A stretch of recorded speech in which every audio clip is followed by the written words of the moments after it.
नमस्ते गुरुजी। जय गुरुजी महाराज। जय गुरुजी साथ संगत जी। मल्टीलिंगुअल ग्लोबल सेवादार टीम की तरफ से आप सबका हार्दिक स्वागत है। संगत जी, आज हम फिर एक बार धन्य हो गए। आज गुरुजी महाराज की डिवाइन संगत राहुल अंकल जी की लिखित पुस्तक गुरुजी लाइफ एंड स्पिरिचुअलिज्म का 20वां सेशन संपन्न होगा। 20वां सेशन पढ़ा जाएगा। आज के सेशन का चैप्टर 8 है और इसका नाम है the great Indian spiritual tradition. I will repeat again, chapter number 8, the great Indian spiritual traditions. आज के जो रीडर कम एनालिस्ट हैं वो हमारे गुरुजी महाराज की ब्लेस संगत अमिताभ शास्त्री अंकल जी हैं और इंटरवेंशनिस्ट कर्नल एस के जोशी जी हैं। मैं संक्षेप में अमिताभ शास्त्री अंकल के बारे में बताना चाहूँगा। Colonel Amitabh Shastri uncle had joined Indian Army in 1971. In 1985, Colonel Chatterjee had introduced him to Guruji Maharaj. After taking premature retirement, he had also contributed his services for communication sector. He was a blessed. He was a part of the Guruji Sangat at Empire State. Later on, he had organized translation of light और divinity ग्रंथ इन हिंदी, जिसको कि हम सब दिव्य आभा के नाम से जानते हैं। ये उनकी एक अभूतपूर्व सेवा है गुरु संगत के लिए। इसके बाद संगत जी, मैं कर्नल एस के जोशी जी के बारे में बताना चाहूँगा। कर्नल जोशी अंकल जी बहुत ही डाउन टू अर्थ हैं, बहुत ही हम्बल व्यक्ति हैं, गुरु जी की पुरानी संगत हैं। जब इनसे पूछा गया कि आप अपने बारे में कुछ पंक्तियां लिख के दीजिए, तो उन्होंने 2 लाइन का एक वाक्य लिखा, I am a soldier with immense blessing of Guruji Maharaj. कितने नोबल हैं। संगत जी, इनके बारे में बताना चाहूंगा। कर्नल एस के Joshi came to Guruji's sharan when Guruji was at Jalandhar. Since then, he was profusely blessed to be under the umbrella of Guruji's blessings. He has contributed immensely to the telecommunication revolution, utilizing his expertise from the signal corps of the armed forces. और अंत में doctor Shailendra Rahul ji, जो कि इस पूरे session के सूत्रधार हैं और इस पुस्तक के ऑथर हैं, इनके बारे में बताना चाहूँगा कि Rahul uncle ji had darshan of Guruji Maharaj during his Jalandhar days. He is a retired civil servant and presently member Central Administrative Tribunal, जिसको कि हम शॉर्ट में कैट कहते हैं। अब संगत जी, मैं ज़्यादा समय ना लेते हुए आज के reader colonel Amitabh Shastri uncle ji से रिक्वेस्ट करूंगा, प्लीज सेशन को इनिशिएट करें। Over to you colonel Shastri uncle. जय गुरु जी। जय गुरु जी। Thank you Vasan uncle. सबसे पहले ओम गणपतये नमः, ओम गणपतये नमः, ओम गणपतये नमः। गुरु जी आपका अनंतम शुक्राना। ओम नमः शिवाय। शिव जी सदा सहाय। ओम नमः शिवाय। गुरु जी सदा सहाय। ये सेवा बख्शने के लिए गुरु जी का अनंतम शुक्राना कि आज मुझे ये मौका मिला है कि मैं रॉल अंकित का जो है वो किताब जो उन्होंने लिखा है उसके बारे में कुछ कर सकें। तो it is not an easy task to bring forth the most profound and all-encompassing blissful aspects of Guruji. This masterpiece by Raul Uncle is a real gem. In his sincere, earnest approach to cover almost all aspects of Guruji, he has very nicely planned this book in different parts. This part, in accordance with the name of the book, Guruji Life and Spiritualism, succinctly brings the spiritual aspects of Guruji. As we are aware, Guruji never ever revealed his true identity to all.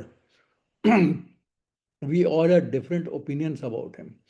Sometimes he did make comments and statements that appeared to be simple, that many hardly paid attention to them at the time when he said something. The author has quoted Nitin Joshi, who has so elaborately brought out this aspect of Guruji. वो जो है मुझे भी बहुत पसंद है, and I would like to quote that: if you could penetrate the worldly facade he presents, that is Guruji, if your gaze can see beyond it to him, then you shall be blessed with all-encompassing shelter. Guruji's mannerism and speech are such that they make us believe that he's just one of us. They are part of the facade until the gravity of what he says sinks in. It takes a while for the understanding to develop. ज़्यादातर संगत जो है गुरुजी के पास resolutions के आती थी अपने personal issues के लिए, चाहे वो हेल्थ के हों, प्रोफेशन के हों, बिजनेस के हों, एजुकेशन के हों, और भी बहुत सारे, बट सब जो है मटेरियल गेन्स के लिए. Guruji never discriminated among his Sangat and blessed all in a manner that best suited their life's needs. Once one need was fulfilled, they started longing for something more. The irony is that few distinguish between wants and needs. हम ये देख रहे थे कि जब वो आदमी का एक इच्छा पूरी हो जाती है, उसका मन भर जाता है उस वस्तु से, तो अगली चाह पूरी होने के इंतजार में मन फिर से आतुर हो जाता है. अनेक चिंताएं दुखों से घेरे रहती हैं. इसका कोई समाधान है? कोई ऐसा आनंद है जो कभी समाप्त ना हो, चिरकाल तक चले? गुरुजी भी कहते थे, असल चीज तो कोई मैनू मंगदा नहीं, जिन्ना दा मेरे कोल खजाना भरिया पिया है. अब स्पष्ट है कि वह अपने गुरु परिवार को उस मार्ग पे चलने को प्रेरित करते रहे, उस अध्यात्म के मार्ग पे जो इस जीवन का अभिन्न अंग है. उसी को हम आगे समझें या कभी बाद में, पर हम उससे कभी दूर नहीं जा सकते हैं. हमारे जीवन में स्पिरिचुअलिज्म जो है लगातार जो है बना हुआ है, और उससे हम इतने प्रभावित होते हैं कि हमारे जीवन के हर अंग में जो है कुछ ना कुछ उसका होता रहता है. और राहुल अंकल ने इस जीवन के इस पहलू को इस सेक्शन में जो है बहुत अभूतपूर्व तरीके से प्रस्तुत किया है. पर सबसे पहले हमें ये जानना जरूरी है कि हम अध्यात्म को समझ सकें. हमारे ग्रंथों में जो है प्राचीन काल से हमारे ऋषियों ने इस पर खोज करी और जन साधारण तक इसका ज्ञान बांटने का प्रयास किया है. अध्यात्म क्या है? क्या है अध्यात्म आखिरकार? संस्कृत भाषा में अध्वा का अर्थ होता है मार्ग, रास्ता, पथ, और आत्मा से जुड़ के जो है ये जो है अध्यात्म बना. अब आत्मा क्या है? आत्मा का अर्थ मैं भी होता है. इस मैं को जानने की कोशिश और उसके मुताबिक अपने जीवन को बनाने का प्रयास जो है, उसी को हम आध्यात्मिक जीवन कहते हैं. हम उस पर चलते हैं, कोशिश करते हैं कि हम जो हैं अपने मैं को जानें, अपनी आत्मा को जानें, और इस चक्कर में जो है हम कभी कभी क्या अक्सर ही रिलीजन और स्पिरिचुअलिटी को जो है मिक्सअप कर देते हैं. पर वास्तव में अगर देखा जाए तो religion binds and spirituality frees. आज का जो रिलीजन का जो रूप फैला हुआ है उसमें बहुत सी अंधविश्वास और रूढ़ियां प्रवेश कर गई हैं. गुरुजी का प्रयास था कि हम उनको छोड़कर ऊपर उठें, और जीवन चलने के लिए आवश्यक है कि हम उसे अपनाएं. इसी को धर्म कहते हैं. रोज के कार्यक्रम जो हैं, रोज के हमारे काम जो हैं, उनको इस तरह करना कि हर कोई सुखी हो सके और किसी को दुख ना पहुंचे, वो ही अध्यात्म है, वो ही धर्म है. समाज के प्रति हमारा दायित्व बनता है कि हम उसका अनुसरण करें. धर्म की श्रेणी में आता है वो. खाना पीना, काम पर जाना, पैसा कमाना, सब सांसारिक क्रियाएं हैं. जबकि भ्रष्टाचार और डकैती, लूटपाट करना, लोगों को चोट पहुंचाना, परेशान करना, ये सब अधार्मिक कार्य हैं जो कि हमें नहीं करने चाहिए. पूजा करना, जप करना, आराधना करना, उपवास करना, अन्न और धन का दान करना, ये सब धार्मिक क्रियाएं हैं. वे आध्यात्मिक नहीं हैं. किंतु अशुभ का त्याग करना और शुभ को ग्रहण करना धर्म कहलाता है, जबकि आत्मा को जानना जो है वो आध्यात्मिकता है. जबकि विनाशी व्यक्ति जो जिसका दिमाग खराब हो रहा है, वो वस्तुओं के मुंह से बाहर निकल के अविनाशी आत्मा की अनुभूति करता है, उसको महसूस करता है, तब आध्यात्मिकता की शुरुआत होती है। अशुभ से शुभ की ओर बढ़ना धार्मिक जागृति है, और शुभ और अशुभ से शुद्धत्व की ओर बढ़ना आध्यात्मिकता है। शुद्धत्व क्या है? शुचि है। शुचि में तीन बातें आती हैं: मन की शुचि, शरीर की शुचि और वाणी की शुचि। तीनों का अगर ठीक हम कर सकें तो ये हमारी आध्यात्मिकता की पहली सीढ़ी है। और उसको समझने से पहले ये जरूरत है कि हम ये जानें कि इस सृष्टि की रचना कैसे हुई, क्योंकि वो उससे बहुत क्लोजली रिलेटेड है। तो आप कल्पना कीजिए एक ऐसे क्षण की, हम किस प्रकार से जो है ब्रह्म सृष्टि की उत्पत्ति के बारे में जान सकते हैं। तो कल्पना कीजिए कि कुछ ऐसे क्षण जहाँ कुछ भी नहीं है, ना कोई ध्वनि, ना कोई प्रकाश, ना अंधकार, ना आकाश, ना पृथ्वी, ना दिन, ना रात, ना समय, ना कोई दिशा, कोई ज्ञान नहीं है, अस्तित्व नहीं है, और अस्तित्वहीन में हीनता भी नहीं है। पर मृत्यु का जो है, और अमरता भी नहीं है, मृत्यु भी नहीं है, कुछ भी नहीं है। मतलब ना कोई देवी देवता, ना पुरुष, ना स्त्री, ना कोई देखने वाला, और ना ही कोई अनुभव करने वाला। तो ये ऋग्वेद का जो है नासदी सूक्त है, जो कि इस सृष्टि की उत्पत्ति का वर्णन करता है। उस समय ब्रह्मांड कैसे पैदा हुआ होगा ये कोई भी नहीं जानता। किसी को जानने से पहले उसका आभास होना जरूरी है। आभास के जरूरी होना उसका अस्तित्व, यानी उसकी एग्जिस्टेंस, और फिर उसको एक्सपीरियंस कर सकें हम। तो उस समय तो कुछ भी नहीं था, तो हमें कैसे पता लगेगा कि उसे कैसे उत्पत्ति हुई?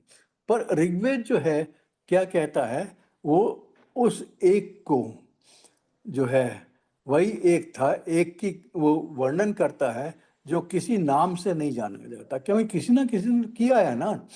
वह आकारहीन था, निराकार था, लेकिन सबका आधार था। उसको जो है वेद जो है तद एकम करके पुकारते हैं। तद एकम का अर्थ है वह एक अदृश्य, एक ओंकार, एकमात्र, जिसमें ब्रह्मांड की उत्पत्ति हुई कही जाती है।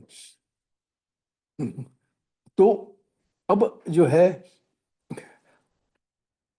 उसका जो है कोई नाम नहीं था, कोई रूप नहीं था, हैं। ऋषि कहते हैं कि वह स्वयं से परिचित होना चाहता था, और जब यह जिज्ञासा जागी तभी सृष्टि का बीज फूटा।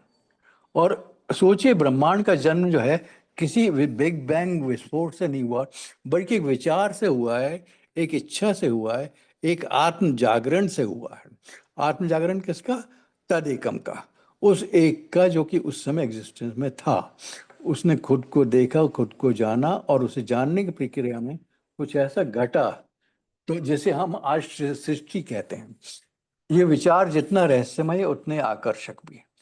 तो उस समय जो है उनको एक अनुभूति हुई, एक संवेदना हुई, एक चिंगारी उत्पन्न हुई, जैसे ऋग्वेद कहता है कामस्य प्रथमम जाय अजायत।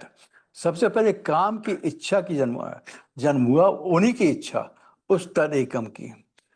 तो उसमें कोई ना शब्द बोले गए, उस शून्य में पहली बार हलचल हुई, और वो ट्रेमर था।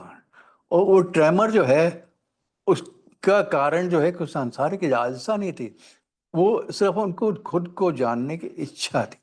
तो जहाँ इच्छा है वहीं सृजन है।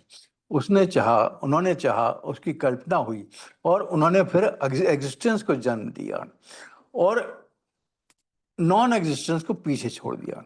उसने शून्य को आकृति दी, और उससे हुआ जो ट्रेमर हुआ, उससे ओम ध्वनि सबसे पहले उत्पन्न हुई। तो ये जो आकृति और अपने आप को दिख जानने की इच्छा ने जो आकृति ग्रहण करी, वह पुरुष कहलाई। और उसको अपने फैलाव के लिए अब जगह चाहिए थी, तो उसने उस समय स्पेस ने आकार देना शुरू किया, स्पेस उत्पन्न हुई। पर पुरुष ने उसके विचार के लिए ऊर्जा, एनर्जी को भी आवश्यक हुआ, क्योंकि कोई ना कोई तो उसे मूव करना चाहिए ना। तो आकाश ने जगह दी, विस्तार दिया, और उस समय जो है पुरुष ने अपने विचार, अपने उनके ऊर्जा के लिए उन्हें प्रकृति को प्रकट किया और गति के लिए वायु का उद्गम किया। अब जिस समय ये विस्तार हो रहा था उस समय जो है क्या क्या हो रहा था देखिए, वायु बहने लगी, प्रकृति हुआ, ऊर्जा बहने लगी, और उसके बाद जो है उन्होंने इच्छा अनुसार आकाश पर विस्तार करके चेतना प्रदान करी इसको। जैसे जैसे प्रकृति बढ़ती गई, आकाश का विस्तार होता गया, आकाश पे समय प्रकट हो गया। उसके समान ही बढ़ने, जैसे स्पेस बढ़ रही थी वैसे वैसे समय भी बढ़ने लगा। और ये सब क्रियाएं एक साथ हो रही हैं, एक दूसरे के समांतर। वायु ने जो है इस ऊर्जा को प्रवाह में बदला। अब कंपन जो है, जो भाव था ऊर्जा का, वह रुक रुक कर नहीं, लहरों में बहने लगा। तो वायु की गति, मूवमेंट के कारण जो है फ्रिक्शन हुआ और उसने तेज का रूप धारण किया। और ये तेज क्या था? अग्नि थी, जिससे चेतना को गति दी, विचारों को दिशा दी और रूपों को ठोस बनाया। तो प्याज की परतों के खिलाफ एक के बाद एक उसकी परतें खुलती गईं, और ये जो ऊर्जा जब बहने लगी तो ये जो है कोई जल या महासागर नहीं था, बल्कि अच्छा। हम्म। तो उसके बाद जो है एक एक आकार ले सके ये कंपन जो है, और ये जो जल है, ये जो ऊर्जा है, ये कोई नदी या महासागर नहीं था, बल्कि ऊर्जा का तरल लिक्विड रूप था। और इसी को हम क्या डार्क मैटर कहते हैं। तो जैसे माँ के घर में बच्चा पैदा होता है, पलता है, वैसे ये ब्रह्मांड जो है उस आदि जल में पलने लगा। पहली बार संभावनाएं पनपी, अंकुरित हुए, ऊर्जा घनी हुई, पदार्थ बनने लगे और पृथ्वी का जन्म हुआ। और वो जब परमानेंस हुआ, और अब ये सोचिए कि अगर नार जो है, जो जल जो बह रहा था, वो चेतना का शरीर है, तो ये माना नहीं जा सकता क्या कि सृष्टि का हर कण, हर जीव और स्वयं हम भी उसी आदि चेतना का अंश हैं? क्या हमारी आत्मा भी उसी प्रवाह में बह रही है, कि लहर नहीं है? तो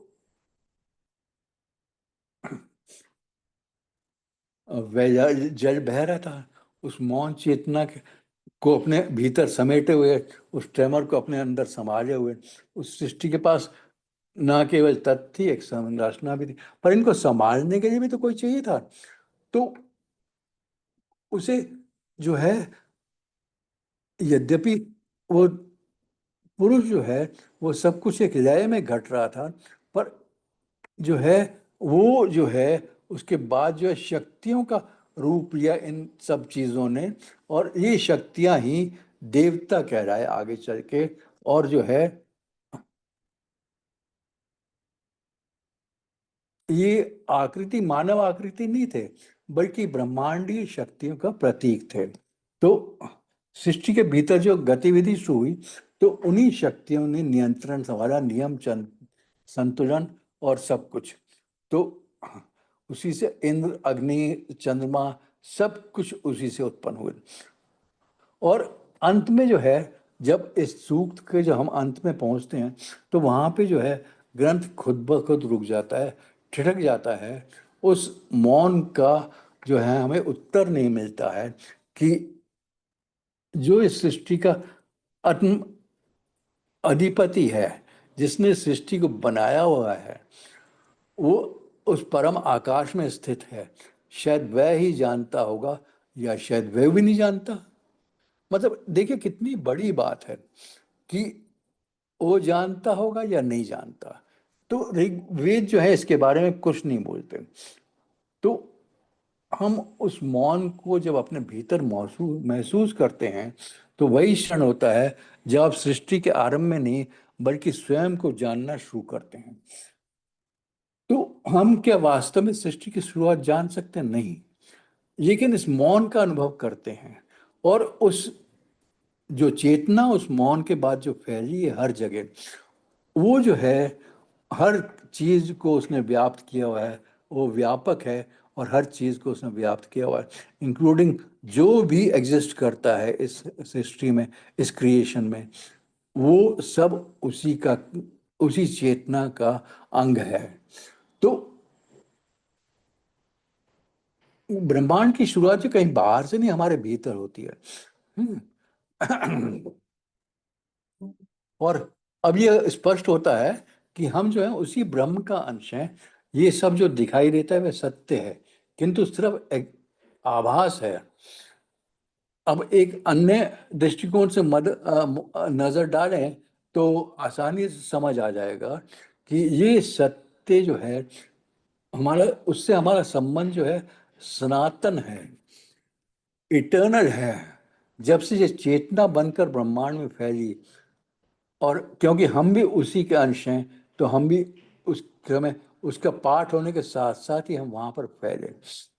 और गुरु जी तो महाशिव हैं, परम चेतना है, और हम भी चेतना है। उसके साथ ही हमारा संबंध भी उतना ही प्राचीन है जितना प्राचीन ये सृष्टि का क्रिएशन। इस क्रिएशन, ये जितनी पुरानी ये क्रिएशन है उतना ही सृष्टि है।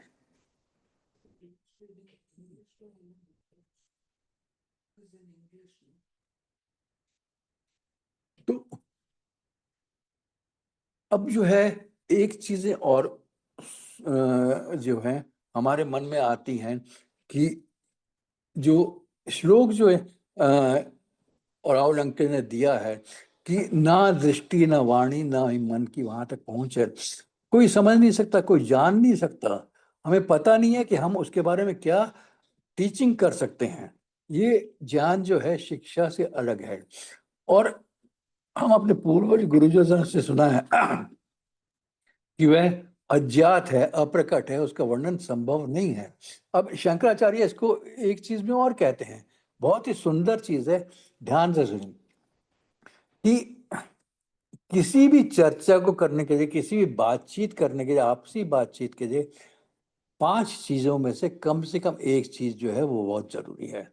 एक तो जाति है। जाति क्या है? जो भी वस्तु है उसे जाति कहते हैं। टेबल, मैन, एनिमल, स्काई, कुछ भी हो। दूसरा जो गुण है, और गुण जो है जैसे रेड फ्लावर है और ब्लू स्काई है, मतलब कुछ ना कुछ है उसमें। फिर करने वाला, क्रिया जो है, जैसे कुक हो गया, ड्राइवर हो गया, उसके बारे में हम बात कर सकते हैं। फिर संबंध है, टीचर, फादर, हस्बैंड वगैरह। और रूढ़ी है। रूढ़ी क्या है? कस्टम्स हैं, मतलब प्रथा के अनुसार जो चलना है वो रूढ़ी है। अब जैसे किसी को हम रमेश कह के पुकारते हैं तो वो नाम उसके पेरेंट्स ने दिया है, और हम जो है उसी नाम से हम उसे पुकारते हैं। और ब्राह्मण जो है, ब्रह्म जो है, उसमें तो इन 5 फैक्टर्स में से कुछ भी नहीं है, तो उसके लिए भाषा का इस्तेमाल नहीं हो सकता, हम नहीं कर सकते हैं। और इसी अध्यात्म को, इसी स्पिरिचुअलिज्म को समझने की कोशिश में हम भारतीय उसे जो है सत्यम शिवम सुंदरम के रूप में देखते और समझते हैं। हमारे लिए अध्यात्म सनातन है, सुंदर है, कल्याणकारी है, और यही सच्चित आनंद, सच्चिदानंद की अवस्था है, मुक्ति की परम अवस्था है। ग्रंथ कहते हैं कि मूर्ति और मूर्तिमान में कोई फर्क नहीं है। भक्त और भक्तिमान भी एक होते हैं, उनमें कोई अंतर नहीं है। क्रिएशन और क्रिएटर भी एकाकार हो जाते हैं, एक हो जाते हैं, उनमें वो भी वन एंड सेम है। अब इसके लिए और उनके पास पहुंचने के जो है, जब हम ऐसी अवस्था में पहुंचते हैं तो हम देखते हैं कि ऑथर ने जो है शिव महिमा स्रोत से कोट किया है। त्रय सांख्यम योगा पशुपति मतम वैष्णव वैष्णव मिति प्रभिन्न प्रस्थाने परमिद मद पथ्यमिति च रुचिनाम वैचित्र्या द्विजुकुटिन कुटिल नाना पथ जुषाम निमाण्य को गम्यस्तव मसी पय सामर्ण एव। मतलब हे शिव, आपको पाने के लिए मार्ग अनेक हैं। सांख्य मार्ग, पशुपति मार्ग, वैष्णव मार्ग, कोई भी मार्ग, लोग अपनी रुचि के अनुसार जो है कोई भी मार्ग अपना देते हैं और जो उनको पसंद है। मगर आखिर में ये सब मार्ग जो हैं, ये सब रास्ते जो हैं, अलग अलग नदियों का पानी जैसे बहकर समुद्र में मिलता है, वैसे ही आप तक पहुंचते हैं। सचमुच किसी भी मार्ग पर चलने से आपकी जो है आपके पास पहुंचा जा सकता है। तो कहने का मतलब यह है कि all paths lead to him, एकम सत्यम विप्रा बहुधा वदंती। मतलब सत्य तो एक ही, इटर्नल एक है। ज्ञानी जो है पुरुष उसको अलग अलग नाम से पुकारते हैं। हमारी श्रुतियों का यही एक विलक्षण रूप है। ईश्वर का कोई वर्णन नहीं हुआ, ना ही धर्म का। जिस ईश्वर से मेरा मतलब रिलीजन का कोई वर्णन नहीं हुआ है। धर्म का जो अनुसरण करने को कहा गया है, और उसके जो रब को जानने के लिए जो मार्ग उचित लगे उसी पे चलो। ईश्वर का अनुभव स्वयं करो, अपनी सुविधा के अनुसार करो। और इसका कारण यह है कि व्यक्ति के संस्कार उसके अध्यात्म पथ का निर्धारण करते हैं। संस्कार ही गुरु और रब के प्रति उसका विश्वास, श्रद्धा, प्रेम और भक्ति का विकास करते हैं। भक्त, गुरु, ईश्वर सब एक ही परम चेतना का अंश होने के कारण एक ही हैं। इनके आभास के स्तर जो हैं, लेवल्स जो हैं, वो अलग अलग हैं। मतलब जिस तरह ये महसूस करते हैं अध्यात्म को, और जिस तरह ये उसके चलते रहते हैं उसके मार्ग पे, वो अलग अलग हैं। पर हैं तो सब एक ही रूट से, एक ही जगह से। हम साधारण जीव जो हैं वो तो हम जानते नहीं, हम साधारण मनुष्य भक्त जो हैं वो हम जानते नहीं। साधारण संगत तो इससे बिल्कुल अज्ञान है। और इसके ऑपोजिट जो है ज्ञानी मुक्त भक्त जो हैं, इसका खूब आनंद उठाते हैं। गुरुजी भी कहते थे उनके पास आने के लिए उनको के संग ही डायरेक्ट कनेक्शन जोड़ना होगा। किसी मीडिएटर की जरूरत नहीं है, किसी इंटरसेप्ट की जरूरत नहीं है। एक संगत ने जब गुरुजी को अपनी प्रॉब्लम बतानी शुरू करी तो गुरुजी ने कहा तू एडा वकील है, और ये कहकर उन्होंने उसे चुप कर दिया। मतलब गुरुजी नहीं चाहते थे वो कोई भी उनके साथ जो है किसी की रिकमेंडेशन करे, किसी की प्रॉब्लम बताए। उनको सब पता था, वो तो अंतर्यामी थे। और आगे हम देखते हैं कि ये क्रिएशन कैसी है। मतलब स्पेशली जो लोग कनाडा और यूएस गए हैं और वहाँ पे उन्होंने नॉर्थ पोल के जो हैं बर्फ के ढके हुए इलाके जो रास्ते में पड़ते हैं, और इस पृथ्वी पर फैले हुए वन, मरुस्थल और लेक्स, रिवर्स, ओशंस, और इन सब की तुलना जो है शायद ही किसी और से करा जाए। इतना सुंदर है का इसकी कोई कंपैरिजन नहीं है। और केवल उस प्रभु का धन्यवाद कर सकते हैं जिसके क्रिएशन की कोई सीमा नहीं है। उसके अपने असली रूप जब श्री कृष्ण ने अर्जुन को अपना दिव्य रूप दिखाया तो उन्होंने कहा था, अर्जुन अब मेरे शरीर में एक जगह चराचर, चर और अचर सहित संपूर्ण जगत को देख ले, और जो कुछ भी देखना चाहता है वो देख। और अर्जुन ने क्या देखा? अर्जुन ने उस समय अनेक प्रकार के डिविजन्स, अलग अलग जगत के देवों के देव श्री कृष्ण भगवान को के उस मुख में एक साथ उस समय देखे। मतलब सब उनके अंदर जा रहे थे और उनसे बाहर, सब क्रिएशन वहीं पर हो रही थी जब उन्हें वो दिव्य रूप दिखाया। और ऑथर जो है वो आगे ईशोपनिषद से कोट करते हैं, कि ये सब जो कुछ भी इस जगत में गति करता है वह सब ईश्वर द्वारा नियंत्रित है। इसलिए उस त्याग के द्वारा जो है, जिसने जिसका उसने आवंटन किया बांटा हुआ है, उसका तुम उपभोग करो, जो भोग देते हैं, और उसको उपयोग करो, उसको एंजॉय करो, और किसी अन्य धन की लालसा मत करो।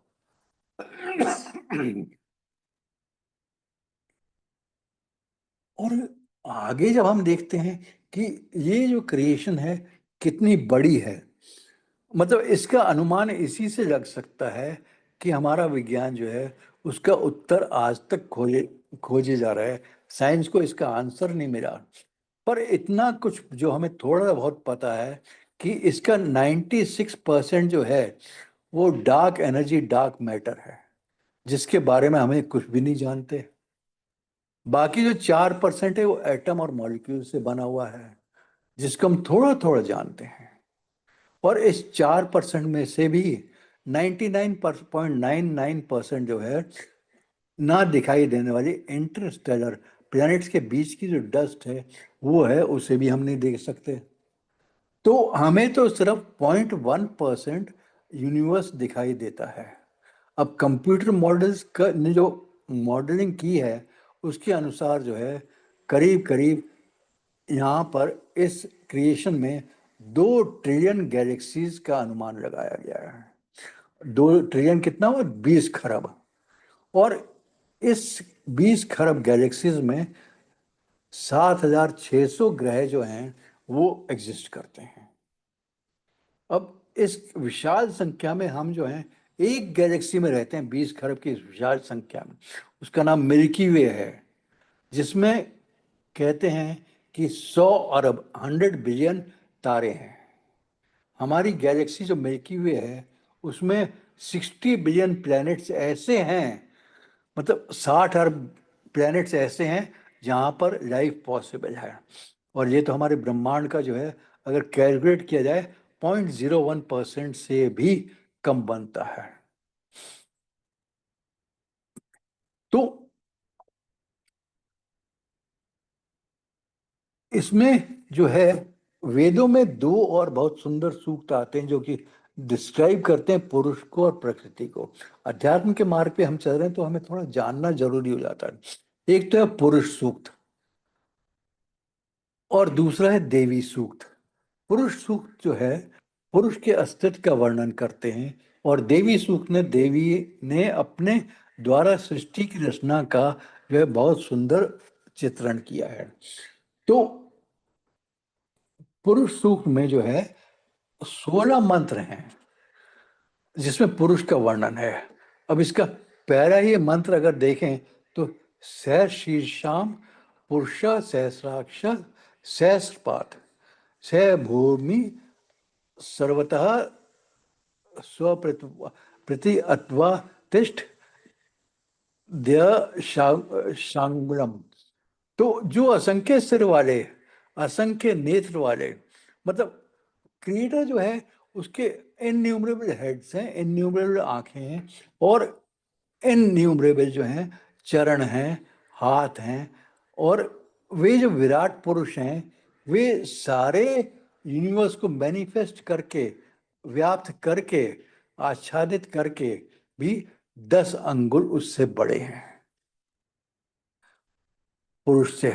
जैसे नाभि और हृदय के बीच में जो है 10 अंगुल का अंतर होता है, उसी तरह, और हृदय में आत्मा का वास है, उसी प्रकार पुरुष जो है वो ब्रह्मांड से बड़ा है, भले ही वह सिर्फ 10 अंगुल बड़ा हो। अब थोड़ा सा मैं देवी सूक्त में से बताना चाहूंगा।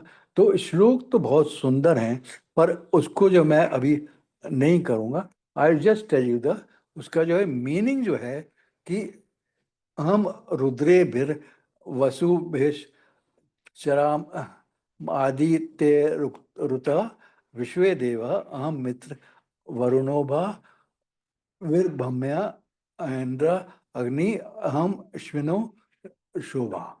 मैं रुद्रों, वसुओं, आदित्यों और विश्वदेवों के साथ विचरण करती हूँ। मैं मित्र और वरुण इंद्र और अग्नि तथा दोनों अश्विनी को धारण करती हूँ। जो गॉडेस जो है वो डिक्लेयर करती है, देवी डिक्लेयर कर रही है कि वे कंट्रोलिंग पावर हैं इन सब देवताओं का जो एसोसिएटेड हैं with various facets and functions of this universe.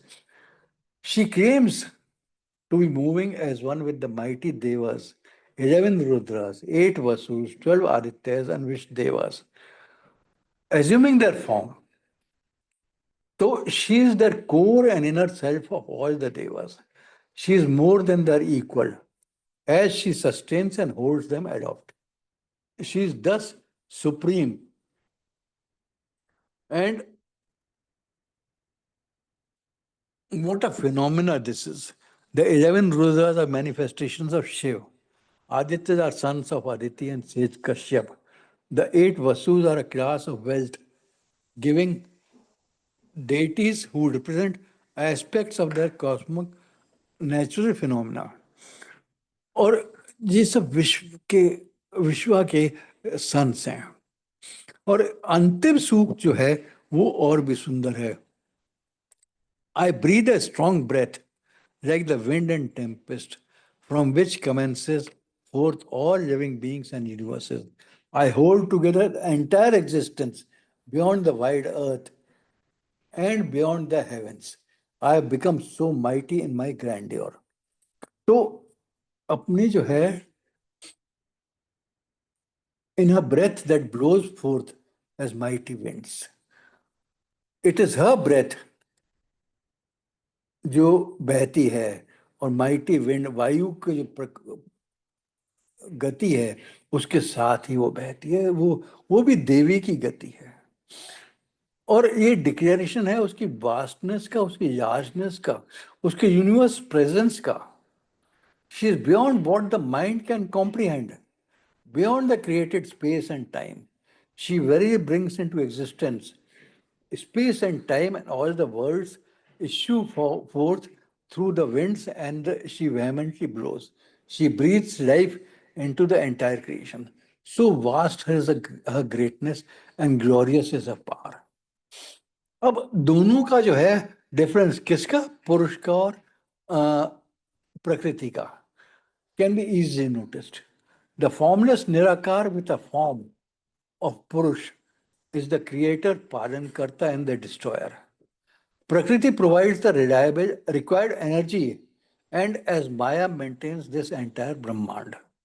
To ensure that everything functions smoothly, she binds the entire creation together.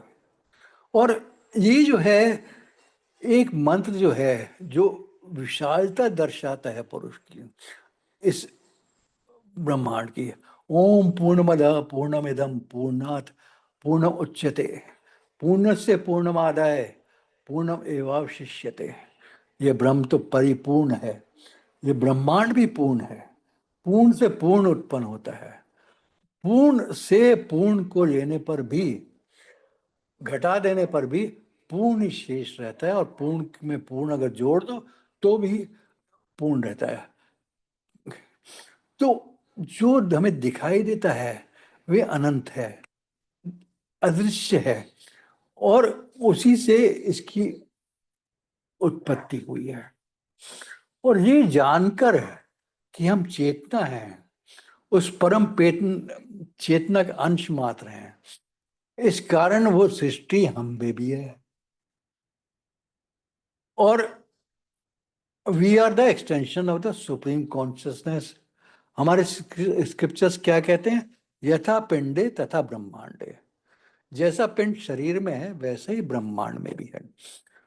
और इसके अनुसार जो है सूक्ष्म शरीर जगत जो है, व्यक्ति का शरीर, और स्थूल जगत जो ब्रह्मांड है, एक दूसरे को रिफ्लेक्ट करते हैं। इस यूनिवर्स की क्रिएशन और प्रिंसिपल्स को हमारे शरीर के भीतर भी पाया जा सकता है। उसका तात्पर्य मतलब ये है कि ब्रह्मांड को समझने के लिए स्वयं को, मैं को जानना आवश्यक है। और इससे 3 डिफरेंट मीनिंग्स निकलते हैं। एक तो ये कि ये मानव शरीर जो है एक लघु ब्रह्मांड है, छोटा ब्रह्मांड है, और पता चलता है कि विशाल ब्रह्मांड में पाए जाने वाले जितने भी नियम और संरचनाएं म, वो हमारे शरीर में भी है। उदाहरण के लिए ब्रह्मांड और मानव दोनों ही अग्नि, वायु और जल जैसे तत्वों से बने हैं, और इनमें समान कोशिकाएं और क्रिएशन देखी जा सकती हैं। तीसरा जो है, अपने शरीर के सूक्ष्म जगत की ओर, भीतर की ओर देखकर व्यक्ति जो है स्थूल जगत या ब्रह्मांड की कार्य प्रणाली के बारे में अंतर्दृष्टि प्राप्त कर सकता है। और ये तो हमारे योग का, आयुर्वेद का और फिलोसफीज का भी फंडामेंटल प्रिंसिपल है कि वह सुप्रीम जो है व्यापक है, और जो कुछ नजर नहीं आता या नजर नहीं आता है वो सब को उसने मैनिफेस्ट किया हुआ है। चर अचर, स्थावर जंगम सभी जो हैं उसके क्रिएटेड हैं। तो फिर हमारा फर्ज नहीं बनता, हमारा दायित्व नहीं बनता कि हम सबको, जो भी उसकी क्रिएशन है, उसको एक ही भाव से बिना किसी अंतर के देखें, चाहे वो मनुष्य हो, पशु हो, पक्षी हो, कीड़े हो, मकोड़े, वृक्ष, पौधे, सब जो हैं उनको एक ही भाव से देखें, एक ही भेदभाव से पेश आए, उनका यथोचित सम्मान करें और आदर भाव दें। और ये सब उसी चेतना का भाग है जिसका हम भी अंश हैं, और अंत में उसी ब्रह्म चेतना में जो है विलीन हो जाना है।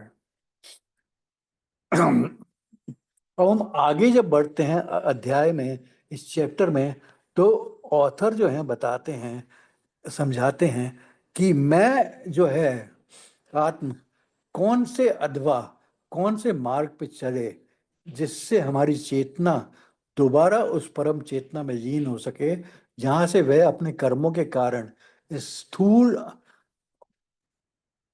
शरीर में आने के लिए बाध्य हुई, मतलब फोर्सफुली आना पड़ा उसके शरीर में। यही अध्यात्म का मार्ग है जिस पर चलकर हमारे ऋषि, विद्वान, ज्ञानी पुरुष, परम भक्तों ने मोक्ष प्राप्त किया, और सब अवस्थाओं में, चाहे वो जागृत अवस्था हो, स्वप्न अवस्था हो, सुषुप्ति अवस्था हो, उसमें ब्रह्म का साक्षात्कार किया। वह जो है उसके बाद जो है अपने ही शरीर में एक और अवस्था है जो कि इन सब का कैलकुलेशन रखती है, उसे तुरीय कहते हैं।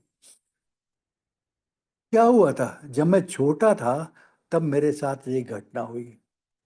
उम्र के साथ मेरा शरीर बढ़ता गया, किंतु मन के सोच विचार भी बदलते गए, किंतु तुरीय का रूप जो है जन्म से मृत्यु तक और हर जन्म में जो है एक जैसा रहता है।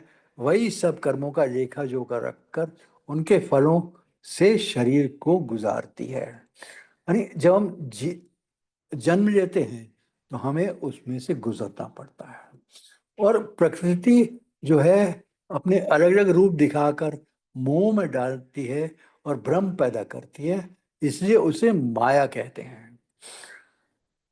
तो माया के बंधनों में हम सब जीव जो हैं पशु के समान हैं। जैसे गाय या बैल जो है एक खूंटे से बांध देते हैं उसको, और वो उसी के रेडियस में घूम सकता है जितनी लंबी उसकी रस्सी है। वही हाल हम मनुष्यों का है। हम उसी जीवन मृत्यु के बंधन के चक्र में घूमते रहते हैं, और इसलिए हम जो हैं पशु या जीव कहलाते हैं। एक बहुत सुंदर आता है स्कंद पुराण में, पाश बंध तत् जीवा, पाश मुक्त सदाशिव। जो पाशों से बंधा हुआ है वह तो जीव है, और जो पाशों से मुक्त हो गया है वो सदाशिव है। Excuse me.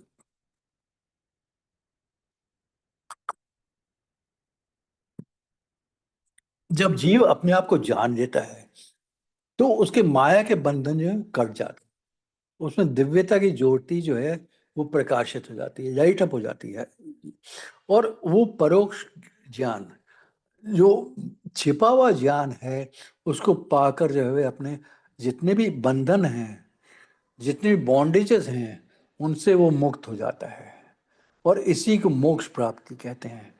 किंतु इन सब के जो है, सबसे पहले तो 6 शत्रु काम क्रोध लोभ मोह अहंकार और मत्सर, इन सब का त्याग करना पड़ेगा और अपनी इंद्रियों पर पूर्ण नियंत्रण करना पड़ेगा। इसी को इंद्रिय निग्रह कहते हैं। और दिव्य दर्शन के लिए दिव्य दृष्टि आवश्यक है।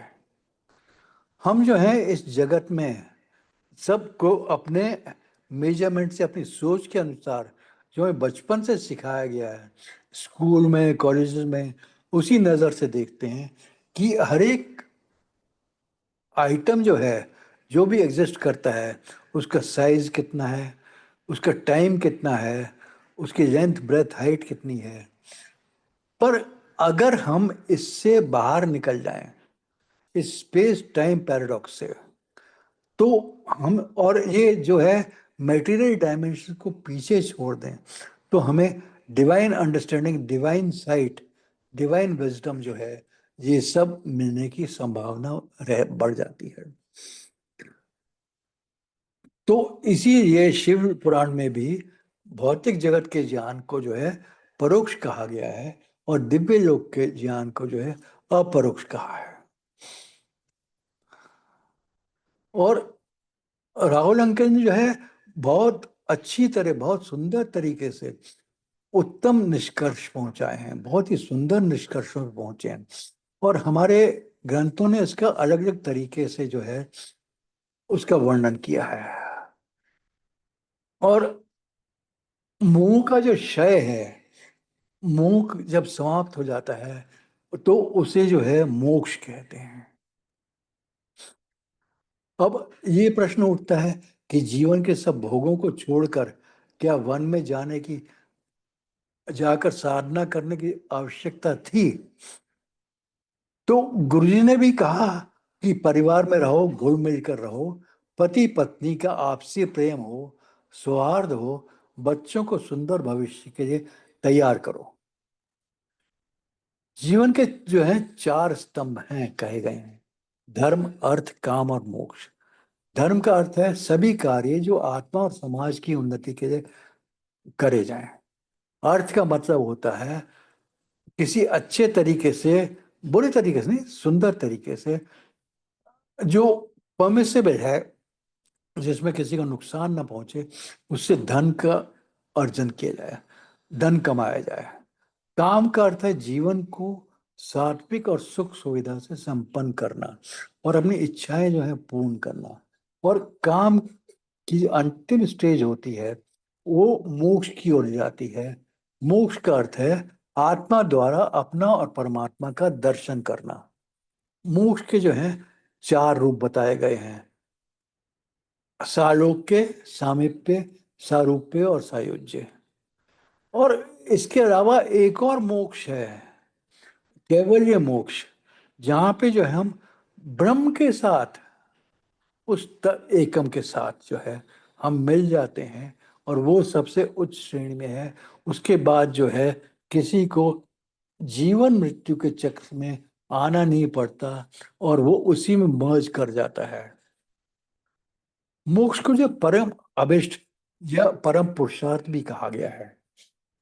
मोक्ष की उपाय जो है वो आत्म तत्व या ब्रह्म तत्व का साक्षात्कार है।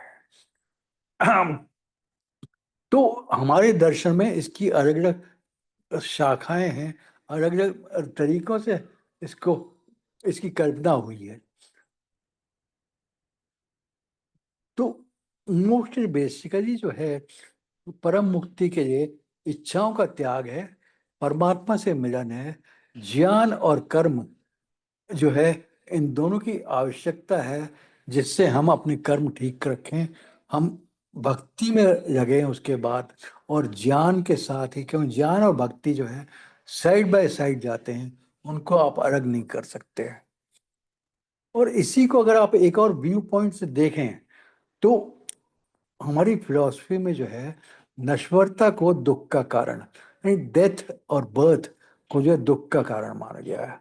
कर्मों को शेष रखते हुए ये संसार जो है उसका केंद्र हो गई है। और इसी अविद्या से मोक्ष पाना जो है वो इस जगत प्रपंच से मुक्ति पाना जो है मोक्ष है। और इस जीवन को इसी जीवन के परम उद्देश्य के रूप में स्वीकार किया गया है। और सबसे पहले जो है पाप और पुण्य है, इन दो को करने, पाप और पुण्य जो है दोनों ही कर्म में बांधने वाले हैं, दोनों का अभाव ही मोक्ष है। इसके लिए आवश्यक है कि पुण्य जो है पाप के प्रति जो है आसक्ति ना रखें, प्राकृतिक रूप से कर्म करते रहने का काम जो है उसी को मोक्ष कहते हैं। अब पत्ता जो है नदी में पड़ के जो है नदी के बहाव के साथ ऊपर नीचे बहता रहता है। यही हमारा जीवन जो है, जब मोक्ष की ओर बढ़ते हैं, आध्यात्म मार्ग पे चलते हैं, तो जैसे वो हमें आगे ले जाना चाहता है गुरु, उसी के मुताबिक जो है हम आगे बढ़ते हैं, आगे बढ़ना चाहिए हमें।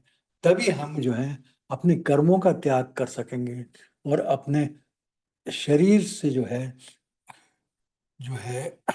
उससे जो है सबकी अनुभूति कर सकेंगे। तो इसी मोक्ष को प्राप्त करने वाले मुमुक्षु जो हैं, मोक्ष को चाहने वाले, वो तत्वम असि, दैट इज मी से अहम ब्रह्मस्मि की ओर बढ़ते हैं। और यहाँ जो है आत्म साक्षात्कार को ही मोह माना गया है। यानी आत्मबोध की जो स्थिति है, हमें जो बोध होता है, हमें जो ज्ञान होता है, अपने बारे में जो ज्ञान होता है, उसे ही मोक्ष कहते हैं। और जब मोक्ष मिल जाता है तो जरूरी नहीं है कि शरीर समाप्त हो जाए, उस समय प्रारब्ध चलता रहता है, इस शरीर को धारण किए रहता है। और जब प्रारब्ध समाप्त होता है तब ही ब्रह्म में उसका, साधक का जो है लय होता है, उसमें वो मिल जाता है। अहंकार जो है वो मोक्ष के मार्ग में सबसे बड़ी बाधा है। गुरुजी के कथन है, जो कि ऑथर ने भी कोट किए हैं, रब नु मिलन वास्ते पेड़ पे पुट्ठा लटकने दी लोड़ नहीं है। उन्होंने अहंकार को त्याग कर वह नम्रता पे चलने का जोर दिया, नम्रता की ओर फॉलो करने का जोर दिया है। किस गल द अहंकार, नीवे हो जाओ, नीवे रुखा नू ही फल लगने हैं। नीवा था ते जीवे पानी आप चल के आंदा है, उस तरह ही नीवे लोग जो हैं गॉड ब्लेसिंग अपने आप ही चल के आंदी है। तो नीवे लोगों के पास ब्लेसिंग्स उसी तरह आती हैं जैसे पेड़ के ऊपर से जो है पानी जो है, पर्वत के ऊपर से पानी जो है नीचे बह कर आता है। अब आगे जो है ऑथर ने जो है गीता के कई श्लोक को कोट किया है और उसका बहुत सुंदर रूपांतरण मतलब अर्थ मिलता है। जिसका मन और मोह नष्ट हो गया है, जिन्हें आसक्ति रूप दोष को जीत लिया है, जिनकी परमात्मा के स्वरूप में नित्य स्थिति है और जिनकी कामनाएं पूर्ण रूप से नष्ट हो गई हैं, वे सुख दुख नामक द्वंद से विमुक्त ज्ञानी जन उस अविनाशी परम पद को प्राप्त होते हैं। इसका अगला श्लोक जो है हमें और भी स्पष्ट करता है, वहां जाकर फिर लौटना नहीं पड़ता, वह परम मेरा स्थान है, उसे ना तो सूर्य ना चंद्रमा ना ही अग्नि प्रकाशित करते हैं। इसी संदर्भ में जो है लोकमान्य तिलक का एक बहुत उनके गीता रहस्य में दिया हुआ है कि सूर्य चंद्र तारे तो सब नाम रूप श्रेणी में आते हैं, पर ब्रह्म जो है इनके परे है।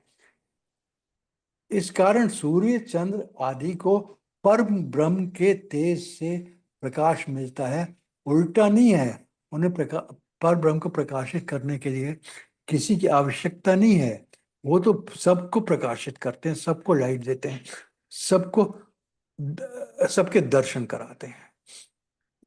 परम का अर्थ जो है इस श्लोक में जो है पर ब्रह्म है, और ब्रह्म में मिल जाना ही ब्रह्म निर्वाण मोक्ष है। आगे बोलते हैं अगले श्लोक में कि काम क्रोध से रहित जीते हुए चित्त वाले पर ब्रह्म परमात्मा का साक्षात्कार किए हुए ज्ञानी पुरुषों के लिए सब ओर से शांत पर ब्रह्म परमात्मा ही परिपूर्ण है। परंतु जिसका यह ज्ञान परमात्मा के तत्व ज्ञान द्वारा नष्ट हो गया है, उसको वह ज्ञान सूर्य के सदृश उस सच्चिदानंद घन परमात्मा प्रकाशित कर देता है। जो पुरुष सब भूतों में सब और सब भूतों में द्वेष भाव से रहित, स्वार्थ रहित, सबका प्रेमी और हेतु रहित दयालु है तथा ममता से रहित, अहंकार से रहित, सुख दिशों की प्राप्ति में सम और क्षमावान है, अपराध करने वाले को भी अभय देने वाला है तथा जो योगी निरंतर संतुष्ट है, मन इंद्रियों सहित शरीर को वश में किए हुए है और मुझ में दृढ़ निश्चय वाला है, वे मुझको अर्पण किए मन बुद्धि वाला मेरा भक्त मुझको प्रिय है। ये श्री कृष्ण अर्जुन को बता रहे हैं कि अर्जुन, मैं सब भूतों के हृदय में स्थित हूँ, सबकी आत्मा हूँ, सब भूतों का आदि मध्य और अंत भी मैं हूँ। श्वेताश्वतर उपनिषद में एक बहुत ही सुंदर श्लोक आ गया है जिसका अर्थ है, जैसे तिल में तेल, दही में मक्खन, भूमिगत जो होल है उसमें जल, लकड़ी में अग्नि और उसको पीलने, बिलोने, खोदने और रगड़ने से प्राप्त होते हैं, उसी प्रकार आत्मा में परमात्मा छिपा है जिसे सत्य और तप के द्वारा कोई भी प्राप्त कर सकता है। कबीर जी ने अपनी शैली के अनुसार कई दोहे बोले हैं और वो कहते हैं कि सच्ची भक्ति और ईश्वर की कृपा जो है बाहरी दिखावे से नहीं बल्कि मन की निर्मलता से मिलती है। और ज्यों तिल माही तेल है, ज्यों चकमक में आग, तेरा साईं तुझ में है, जाग सके तो जाग। ये वही है कि आत्मा जो हमारे अंदर है, माला फेरत जुग भया फेरा न मन का फेर, कर का मन का डार दे मन का फेर, नहाए धोए हो क्या होता है, जो मन मैल न जाए, मीन सदा जल में रहे, धोए बास न रहे। मच्छी तो जल में रहती है, चाहे जितना भी उसे धो लो उसकी बदबू नहीं जाती है। उसी तरह हम चाहे बाहर से जितना भी स्नान कर रहे हैं, जब तक मन की शुद्धि ना हो उसका कोई अर्थ नहीं है। और इसी प्रकार से गुरु ग्रंथ साहब में भी जो है बहुत से स्टेटमेंट्स हैं जो कि इसी को जो है उजागर करते हैं। फिर रूमी एक फारसी दार्शनिक हुए हैं जिन्होंने कहा कि उन्होंने ईश्वर की हर जगह तलाश करी पर कहीं बाहर नहीं, अपने हृदय में मिले। और शिव गीता में भी यही आता है जहाँ पे शिव जी जो हैं राम को बताते हैं कि अधो मुखम च तत्रास्ति सूक्ष्मम सुशिर मुत्तम सुशिरम उत्तमम धैराकाश में उत्युक्तम तत्र जीवो व तिष्ठते। जहाँ पर हृदय कमल मतलब हमारे हृदय में नीचे की ओर एक अति सूक्ष्म और अत्यंत पवित्र छिद्र है, यहाँ पर अपने हृदय में, वो जो है उसे देहराकाश बोलते हैं। और वहीं पर आत्मा जो है वहीं पर स्थित है। और इसकी तुलना करते शिव कहते हैं कि अगर आपके हेयर का 100वां हिस्सा करें और उसका भी फिर 100वां हिस्सा करें तो वो जो डायमेंशन है वो आज वो जो है इस आत्मा की डायमेंशन होगी जो हमारे शरीर में है। किंतु कितना बड़ा उसका काम है और किस तरह वो संभाले रखती है और वो चेतना जो है उससे हमें व्याप्त करे रहती है, किंतु हमें उसकी बात सुननी है। आगे जो है ऑथर ने, राहुल अंकिल ने जो है बहुत सुंदर जो है निर्वाण षटकम को जो है उसमें से उसको कोट किया है। तो मैं जो हूँ इस समय जो है उसके पढ़ेंगे नहीं पर उसको बेसिकली उसका अनुभव जो है उसमें ये है कि ना तो मैं मन हूं, ना बुद्धि हूं, ना अहंकार हूं, ना चित्त हूं, ना श्रोत्र हूं, ना जिह्वा हूं, ना घ्राण नेत्र। और मैं जो हूँ, जितने भी हमको लगते हैं कि ये सब जो हो सकता है, वो सब नहीं है। जैसे आगे वो बोलते हैं, ना पुण्यम न पापम न सौख्यम न दुखम न मंत्रो न तीर्थम न वेदा न यज्ञ आम भोजनम। मैं भोजन भी नहीं हूँ, भोक्ता भी नहीं हूँ, और भोग भी नहीं हूँ। मैं तो चिदानंद रूप शिवोहम शिवोहम। और अंतिम में वो कहते हैं, अहम निर्विकल्प हूं। मेरा कोई विकल्प नहीं है। मैं निराकार रूप हूँ, विभुत वाच, सर्वत्र सर्वेंद्रिय नाम, न चा संगतम, दैव मुक्तिर्नम, मैं चिदानंद रूपा शिवोहम शिवोहम। किंतु इसका जो एक्सपीरियंस करना जो है आसान नहीं है। हमारे पूर्वज ने जो है सदा चंचल मन के साथ जो है इंद्रियों पर नियंत्रण की बात कही है। इसलिए एक योग्य गुरु, हमारे गुरु जी तो बहुत ही योग्य हैं, वो तो स्वयं महाशिव है, सदाशिव है। उनकी शरण में भक्ति, कर्म, ज्ञान और कर्म का हम अभ्यास कर सकते हैं। मन में इस तरह के विचार होते हैं, नकारात्मक और सकारात्मक। गुरुजी भी कहते थे, पॉजिटिव सोचा कर, पॉजिटिव किया करो। बहुत ही सुंदर है, क्योंकि हमारे मन में जो है शंकाएं उत्पन्न होती हैं, डाउट्स होने लगते हैं। अब मैं इसको कॉल करूंगा आज का जो है, पर उससे पहले जो है मैं फटाफट जो है जो आज हमने करा है उसका जो है मैं थोड़ा रिकैप्चुलेट करना चाहता हूँ। अध्यात्म क्या है? क्या भगवान ईश्वर एक हैं? ज्यादातर लोग जो हैं सबको एक समझते हैं, जबकि ऐसा नहीं है। भक्त जो है उसमें पूर्ण ज्ञान, पूर्ण बल, पूर्ण धन, पूर्ण यश, पूर्ण सौंदर्य और पूर्ण त्याग आता है। तो जैसे बल का बलवान होता है, धन का धनवान होता है, उसी तरह भगवान, भग में जिसमें ये 6 गुण हैं वो भगवान हुआ। वेदों में जो ईश्वर को ब्रह्म कहा गया है, ब्रह्म को प्रणव, सच्चिदानंद, पर ब्रह्म, ईश्वर, परमेश्वर और परमात्मा भी कहा जाता है। दुनिया के सब धर्मों से अलग है हमारे धर्म की धारणा, जो मिथ्या नहीं है, जो झूठ नहीं है। वे ऋषियों का अद्भुत सत्य है और जांचा परखा मार्ग है। ऋषियों ने ईश्वर की कल्पना नहीं की, उसका अनुभव किया, उनको एक्सपीरियंस किया ईश्वर को, और उन्होंने जो जाना है, जो एक्सपीरियंस किया है, वो ही कहा है। हमारे तमाम ग्रंथ जो है ईश्वर के बारे में क्या कहते हैं? ईश्वर ही सत्य है, जो ना पुरुष है ना स्त्री, वे सिर्फ ब्रह्म है। ईश्वर ना तो भगवान है ना देवी, ना देवता है ना ब्रह्मा, ना विष्णु ना महेश। ईश्वर पृथ्वी, जल, अग्नि, वायु और आकाश भी नहीं है, पंचभूत भी नहीं है। ईश्वर जो है दुर्गा, राम, कृष्ण और बुद्ध भी नहीं है। ईश्वर ना तो पिता है, ना माता, ना गुरु। उसका ना कोई पिता है, ना कोई स्वामी है, ना ही वे किसी का स्वामी है। ईश्वर जो है, जो समय और स्थान से प्रभावित नहीं होता है। ईश्वर ना धरती पर है ना आकाश में, लेकिन वे सर्वत्र होकर भी अकेला व्याप्त है। इस सृष्टि में पहले भी वही था, सृष्टि के बाद भी वही रहेगा। ईश्वर सभी की आत्मा है, और सभी की आत्मा ही ईश्वर है, लेकिन वह कभी किसी को महसूस नहीं होता। इसलिए आत्मावान होना जो है जरूरी होता है। वह दूर से भी दूर और पास से भी पास है। परमात्मा सर्वव्यापक है, लेकिन माया के आवरण से परमात्मा के अस्तित्व का आभास नहीं होता। वह भूत, भविष्य और वर्तमान सब में मैनिफेस्ट है। ईश्वर शुद्ध प्रकाश स्वरूप है, लेकिन वो प्रकाश नहीं है। ईश्वर केवल एक है, उसके जैसा कोई दूसरा नहीं है।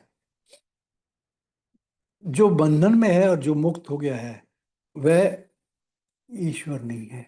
बल्कि ईश्वर तो ना कर्म बंधन में था, और ना है और ना ही रहेगा। ईश्वर निराकार, निर्विकार और निर्विकल्प है। ईश्वर अजन्मा है, यानी कि जिन्होंने जन्म लिया है, जो मृत्यु को प्राप्त हो गए हैं, या फिर अजर अमर हो गए हैं, वह सब भी ईश्वर नहीं है। ईश्वर दयालु, प्रेम पूर्ण और जगत का रखवाला है। वही सच्चिदानंद है, अर्थात सच, चित और आनंद स्वरूप है। सत का अर्थ होता है सनातन और शाश्वत। उसका कोई आरंभ नहीं होता, कोई अंत भी नहीं होता। वो कभी बदलता नहीं है, और जो कभी समाप्त नहीं होगा वो है सत। चित्त का अर्थ है चेतना, विचरना, मन और बुद्धि। चेतना ही से तो इस संसार की उत्पत्ति हुई है, और वो भी हमारे अंदर है। इस संसार का सबसे बड़ा आकर्षण जो है आनंद है। संसार की उत्पत्ति आनंद के लिए हुई है। विशुद्ध आनंद की अनुभूति होना दुर्लभ है। वो पर ब्रह्म यानी कि ईश्वर एकाग्र भाव से मन से तीव्र गति वाले हैं। वही सबके आदि और सबको जानने वाले हैं। इन परमात्मा को देवता गण भी नहीं जान सकते। उन्हीं की शक्ति से सब पंचभूत जो हैं वो अपना कार्य करते रहते हैं, वो सब चलते हैं। ईश्वर तो चलित भी है और स्थिर भी है। वे दूर से दूर और निकट से निकट है। ईश्वर संपूर्ण विश्व के भीतर परिपूर्ण है तथा इस विश्व के बाहर भी है। ईश्वर क्या करते हैं? उनका कोई संदेशवाहक नहीं है। संदेशवाहक देवी देवताओं के होते हैं। हमारे ऋषियों ने ईश्वर के वचनों को सुना, उनकी स्तुति करी। बाद में जिसे वेद कहा गया वही ईश्वरीय वचन है, जिसमें जिनके आदेश, संदेश और आज्ञा न होकर दिव्य ज्ञान का समावेश है। ईश्वर ना तो न्याय करता है ना अन्याय करता है, लेकिन जो भी उसका ध्यान करते हैं उनके साथ कभी अन्याय नहीं होता। परम कृपालु परमेश्वर किसी को भयभीत करने वाला और ना ही प्रेम करने वाला है। उसे कोई प्रिय नहीं है, ना कोई अप्रिय है। जो ईश्वर से प्रेम करते हैं वे स्वयं ही उसके सानिध्य में होकर सुरक्षित हो जाते हैं, और जो कोई भयभीत रहते हैं वे सदा अपने पापों के कारण ही भय को महसूस करते हैं। ईश्वर ना आज्ञा देता है ना उपदेश, ना सजा देता है ना पुरस्कार, ना स्वर्ग भेजता है ना नरक में। जो लोग उसका ध्यान करते हैं वे सभी ईश्वर को समझते हैं। वे हर तरह की सजा, पुरस्कार एवं नरक से परे होकर जो है शांति पाते हैं। ईश्वर से ही सृष्टि की उत्पत्ति हुई है, और उसके होने से ही सब नक्षत्र नियंत्रण में रहते हैं। ईश्वर की उपस्थिति ही सब कुछ है। उसकी इच्छा से ही सबकी सुरक्षा है। ईश्वर की इच्छा से ही सभी का विध्वंस है, नाश है। शरीर से बढ़कर प्राण है, प्राण से बढ़कर मन है, मन से बढ़कर बुद्धि है, बुद्धि से बढ़कर विवेक है, विवेक से बढ़कर चेतना है, और चेतना से बढ़कर ये आत्मा है जो सबको धारण करती है। इस आत्मा को धारण करने वाला जो है वह परमात्मा है। उस ब्रह्म से प्रकट जो है, इसे संपूर्ण ब्रह्म विश्व जो है गतिमान है, मूव करता रहता है। जो उसको विकराल शक्ति मानते हैं उनको अमरत्व, मतलब इमॉर्टैलिटी प्राप्त होती है। उसी के भय से जो है जितनी प्लानिटरी बॉडीज जो हैं वो चलती रहती हैं। गुरु जी कहते नहीं थे कि प्लैनेट जो है मेरी आज्ञा लेकर आगे चलते हैं, और कहते हैं हमारे लायक कोई काम हो तो बोलो। इस ईश्वर के शरीर के नष्ट होने से पहले यदि उस परमात्मा का बोध, जिसे आत्मबोध भी कहते हैं, कर लिया तो ठीक है, वरना युगों युगों तक अधिक योनि में भटकते रहोगे। अंत में ये आत्मा ही ब्रह्म है। ब्रह्म स्वरूप होने और ब्रह्म से फूटने के कारण आत्मा को ब्रह्म तुल्य माना गया है, ब्रह्म के समान माना गया। ये संसार जो है नेचुरल पावर्स का खेल है, और ये नेचुरल पावर्स, प्राकृतिक शक्तियां जो हैं चित शक्तियों का खेल है, और चित शक्तियां जो है आत्मा का खेल है। आत्मा जो है ईश्वर के होने से ही अस्तित्व में है। इसलिए स्वयं को जानने वाला ईश्वर को जान सकता है। मैं को जिसने जान लिया वो ईश्वर को जान सकता है। ईश्वर के पहुंचने के सिर्फ दो रास्ते हैं, शरणागति और ध्यान। ये दो मार्ग जो हैं अभ्यास और जागृति से हासिल होते हैं। अहम ब्रह्मस्मि, अर्थात मैं ही ब्रह्म हूँ। तत्वमसि, तू ही ब्रह्म है।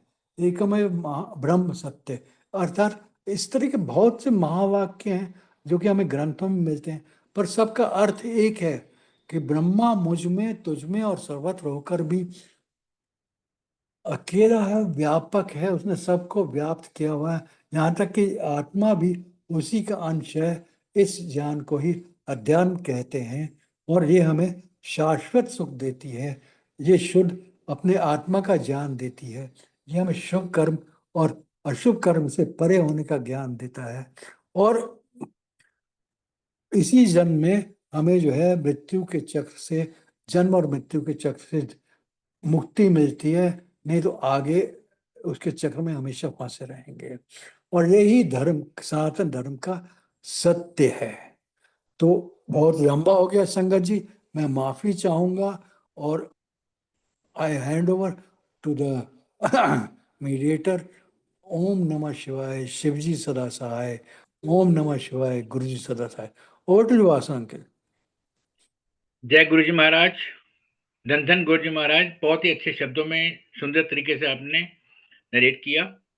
मैं आदरणीय जोशी अंकल जी से रिक्वेस्ट करूंगा, प्लीज अपने आप को अनम्यूट करें। Now, Colonel Amitabh uncle has narrated all the details with respect to creation of Srishti and how did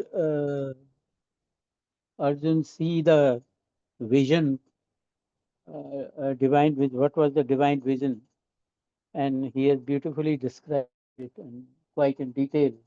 All the aspects related to Adhyatma and various other aspects associated with it.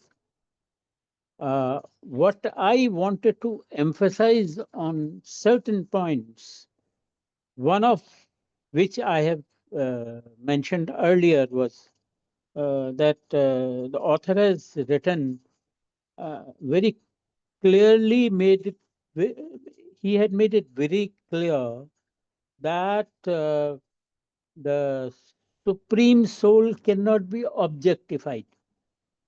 I think that is one thing which needs a lot of thinking, क्योंकि गुरु जी कहा करते थे सोचो. So what this book helps us, when you read it time and again and again and again and again, what you realize that it makes you think what the reality of the life is. Now, a point which I like most in this book is when you look at the creation of the Almighty, when you see the seeds, you see the grass, you see the jungles, you see the snow on the mountains, and likewise, as has been described by the author. And he then says, the wonder of the Lord is all pervasive. The wonder of the Lord is all pervasive. And again, I come back to what Guruji used to say, Socho. Now, when Guruji used to say Socho, at that time we couldn't probably think or mull over the various facets of the Lord. Because everything, as has been explained by Amitabh, has been created by the Lord. Now, another aspect which talks of divine vision, I would like to refer to one more example of that. That when Lord Krishna gave divine vision to Arjun, at that time Arjun couldn't have seen that thing until unless he was given that divine vision by Lord. And then he could see the entire cosmos, the entire creation within his mouth. Now, the same thing happened when Yashoda was उनको बोल रही थी कि भैया तुम मिट्टी मत खाओ, मिट्टी मत खाओ. वो मिट्टी खा रहे थे, तो उसने अपने मुंह को खोलने को बोला. और जब मुंह को खोलने के बोला तो उसके अंदर उनको पूरा ब्रह्मांड दिखाई दिया, उनके श्री कृष्ण के मुंह के अंदर. और इतने वैभव और इतना बड़ा ब्रह्मांड देखकर जो यशोदा थी वो बेहोश हो गई और उसके बाद जब वो बेहोश हो गई तो उनको होश में लाके कृष्ण ने उनको दिव्य दृष्टि दी कि वो उस रूप को देख सकें। तो यू के आप रियलाइज कर सकते हो, बड़ी चीजें रियलाइज कर सकते हो, बशर्ते गुरु आपको वो दिव्य दृष्टि दे या वो शक्ति दे कि आप पर ब्रह्म को रियलाइज कर सको। ये केवल गुरु कृपा से ही हो सकता है, बगैर बगैर गुरु कृपा के नहीं हो सकता। Then the author has also mentioned about a seed, that infinite exists in a finite seed. Now, this is an important statement. Infinite exists in a finite seed. And how he exemplifies is that that seed grows into a tree. That tree gives couple of seeds. More number trees grow. More number of seeds come. Again, much more number of trees grow. So this is how the growth takes place. But what is the essence of this? That infinite exists in a finite seed. Now you can mull over it. आप सभी इसके बारे में सोच सकते हैं. More often than not, we tend to miss the footnotes. Now, in the footnote, the author writes that Shruti is a Sanskrit word meaning that which is heard. Now, when it is heard, now the tradition, we are talking of great Indian spiritual tradition. Now, this tradition puts utmost importance on the correct pronunciation, utterance, and grammar of Sanskrit texts, memorized through the oral method. This is the medium through which we have received the texts from generation to generation. Now, what happens? I'll just give you a short example. I had a lot of examples to give you, but I think we may be running out of time. It's already 1 o'clock, but I'll try to cut it short. I'll just give you a small example. And it has a lot of relationship further, which I'll sometime, if we have time, in my recitation when I go for Guru Tattva and likewise, I will try to speak about it. But like I was taught Veda by my uncle. Now, when he taught me Veda for first 7 days, he made me practice only reciting Harihi Om. Now, the author has written here correct pronunciation, utterance, and grammar. Correct pronunciation, utterance, and grammar. I am only giving you an example of Harihi Om. So, how you recite Veda? Your voice is supposed to come from your stomach. It is not supposed to be your nasal voice, it is supposed to be your voice from your stomach. And then how you pronounce now that? Not as Hari Om. You say like Hari. So your voice is coming from your stomach. When your voice is coming from your stomach, you know your entire upper body structure is vibrating when that voice is coming from your stomach and going right up to your head. So therefore, what author writes has a lot of importance here, that pronunciation, utterance, and grammar. Now, that is what I thought I'll just highlight, because more often than not, people tend to miss the footnote. Now, who has bestowed divine light? Because Lord Krishna bestowed him with the divine light to see the entire world in his mouth. Now, how he got this divine vision? It is with the blessings of his guru, that is Lord Krishna. And how he got it? Because he surrendered to him. And he has faith in him and he surrendered to him. So therefore, to get something from your guru, you got to have faith and surrender. Now, apart from that, गुरुजी के वहां भजन लगा करता था, एक अंजन माँ ही निरंजन रही है. That you don't have to do what you call tapasya, tap. You don't have to go to Himalayas to see the God. उसमें फिर एक और वो आता है, एक दृष्टि कर संसर जाने. Because where the author writes in the page 201 that you realize that then how can you differentiate between you and others? That's why that Shabad which is there, एक दृष्टि कर संसर जाने जोगी कहिए सोई. So that is what I thought I'll just highlight. Apart from that, there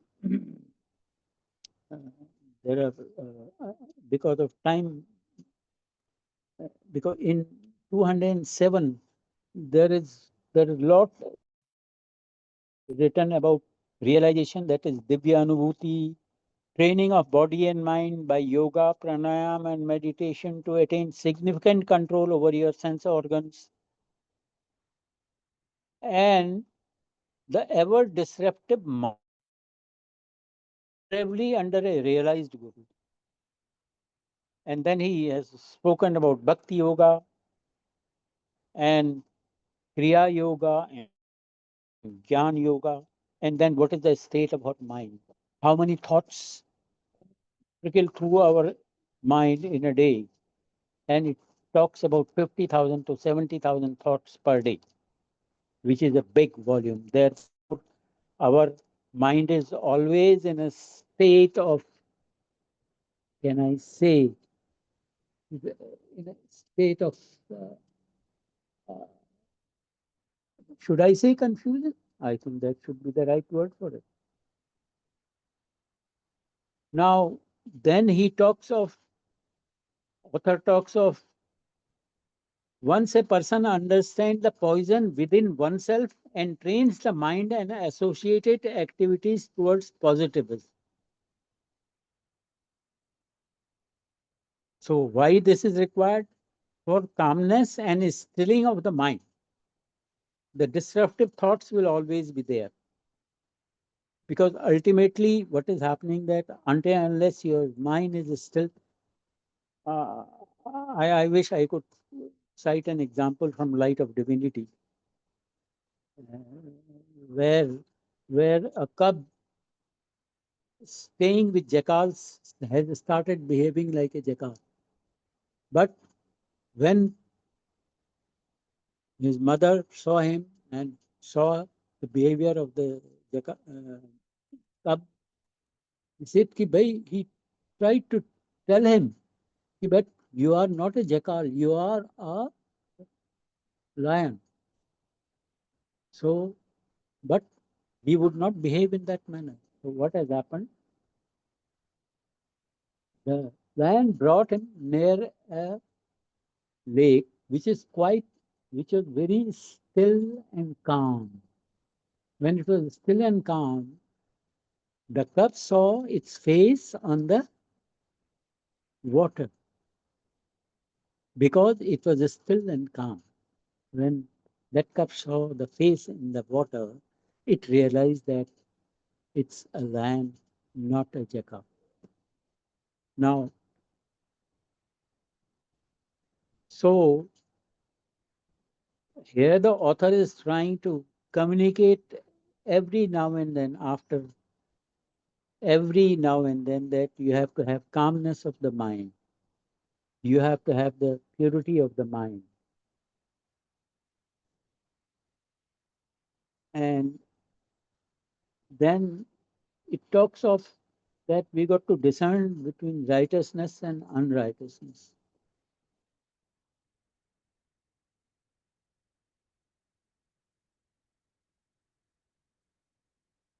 Apart from that, there are many other things which I would have liked to dwell on, but I think I will not do now that. But I would like to refer to certain things which Guruji used to say. गुरुजी कहते थे एक बारी रब ਨੂੰ ਰੱਬ ਦੀ ਮਾਂ ਨੇ ਰੱਬ ਨੂੰ ਕਿਹਾ ਤੂੰ ਇਨਸਾਨ ਨੂੰ ਕਿਉਂ ਬਣਾਇਆ ਇਹ ਤੇ ਤੈਨੂੰ ਸੌਣ ਨਹੀਂ ਦਿੰਦਾ तो रब ने कहा मां तू चिंता ही ना कर मैं ਇਹਦੇ ਕੋਲੋਂ 5 चोर छड्डे ने वो 5 चोर क्या थे काम क्रोध लोभ मोह अहंकार तो ये 5 जो चोर छोड़े हुए हैं इससे इसको मेरी याद ही नहीं आएगी इनके साथ ही रुलदा रहेगा इन्हीं के साथ परेशान हुआ रहेगा इसको मेरी याद कहाँ I now then therefore there is a requirement of controlling these 5 elements what Guruji used to say control anger and how once what has happened that in the Sultanpur we were sitting in Guruji's Darbar it was late at night and there was a neighbor who was abusing like anything abusing like anything he was abusing Guruji तो हम इंसान थे हमें गुस्सा आया कि ये गाली क्यों दे रहा तो हम बाहर जाने के हुए तो गुरुजी ने कहा बैठ जाओ मूर्खन के हम दास so this is how Guruji's lesson was there to control the anger greed अब वो बंदे को पैसा पैसा पैसा हुआ रहता है पैसे को ही देखता है तो कबीर ने क्या कहा था ये गुरुजी के दरबार में बहुत गुरुजी बहुत टाइम बोलते थे कबीर के दोहे लगा तो उसमें क्या बोला था कबीर ने साईं इतना दीजिए जामे कुटुंब समाए मैं भी भूखा ना रहूं साधु न भूखा जाए तो this is the control of the greed कि मुझे उतना ही चाहिए जिसमें मैं भी खा लूं और जो कोई मेरे घर में आए वो भी भूखा ना जाए then attachment Guruji used to give practical example. He never kept anything, whether it's cholas, carpets, curtains, in mandir, to that matter, anything. Example, once a Bhagat brought gold souvenirs, so gold souvenirs लाया एक devotee उनको उन्होंने गुरुजी के समक्ष प्रस्तुत किया गुरुजी ने एक संगत को बोला इन्हों रख दे but there was a greed in the mind of that sangat he took them away along with him after the sangat has left Guruji called for those coins and he knew Guruji knew and he called and he said call him he called that sangat member he said he had gone to his home he called him back from his home and he asked him to bring those coins when he brought those coins he distributed to the sangat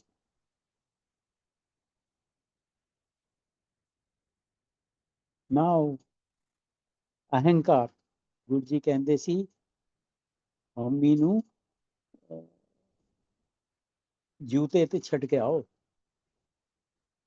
but as it so happens we think if we have achieved some money we have achieved some fame we have achieved some glory and we have achieved something in our life we feel that we have done I have done but that is what ahankar is Actually, whatever we get, whatever we have been able to achieve is with the grace of Almighty. I am thankful to all, Son uncle, Rahul uncle, Amitabh uncle, and everyone for giving me this opportunity today. I have to cut it short because of time frame.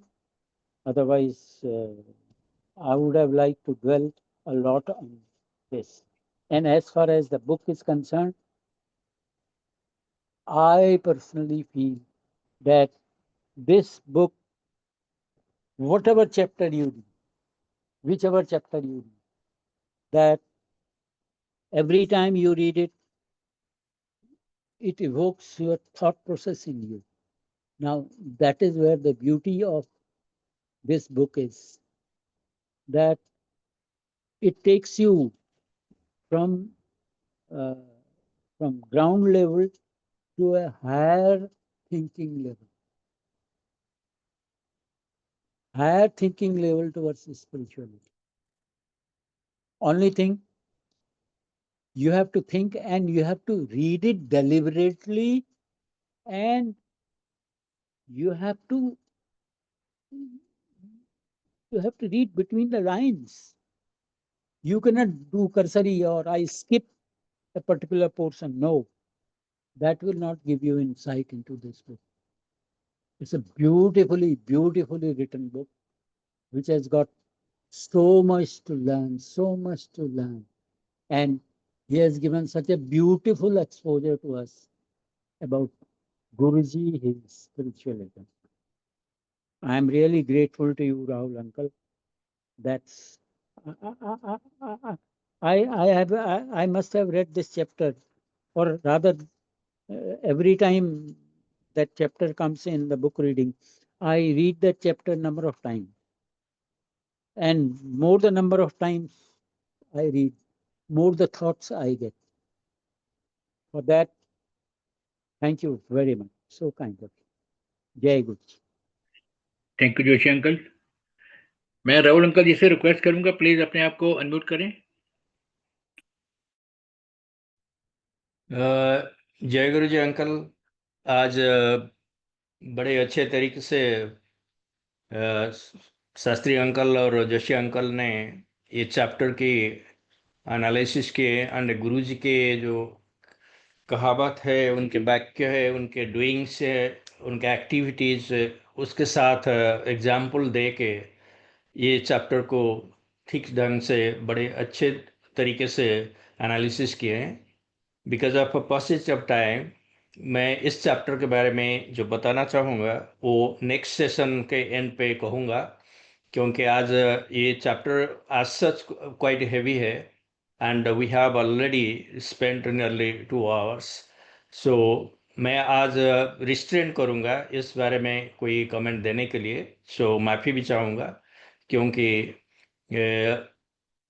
हमारा human intelligence और acceptance capacity to observe things are limited, as it has been described in the book, and according to our own limitation we try to ascribe characteristics, or like Joshi uncle बता रहे थे, we try to objectify and conceptualize God.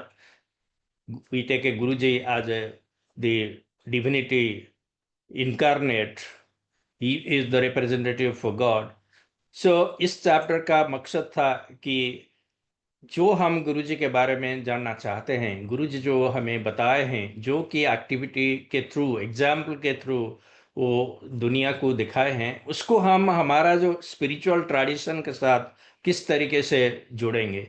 अगर हमारा ये ancient civilization और spiritual tradition चल आ रहा है, there is no complete break, कि एक नए महापुरुष आए या गुरु जी अवतार आए तो शुरू से एक नया चीज शुरू नहीं करते हैं।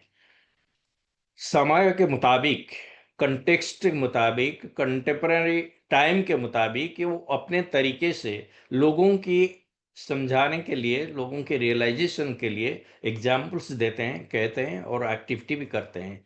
तो इस चीज को taking back to our own tradition, एक कोशिश किया गया कि गुरुजी बीच बीच में हम गुरुजी के भी कोटेशन दिए हैं कि गुरुजी जो कहते थे, जो हमें रियलाइजेशन करने के लिए बताते थे, जो स्पिरिचुअल पाथ में हमें दिशा निर्देश दिखा रहे थे, उसके लिए हमारे ट्रेडिशन में पहले भी है और बहुत सारे you can say diverse opinion और व्यू पॉइंट भी है। उसको एक यूनिट और यू कैन से समराइजेशन करके सरल तरीके से ये जो डिविनिटी अवतार होके आते हैं हमें हमारे सामने रखते हैं, यही कोशिश किया गया है इस चैप्टर में। तो मैं आज क्षमा चाहूँगा कि आज मैं उसको विस्तार में नहीं कहूँगा। ये नेक्स्ट सेशन जो ये चैप्टर ख़त्म होगा उस टाइम मैं अपना इस बारे में थोड़ा बहुत एनालिसिस बताऊँगा। जय गुरु जी।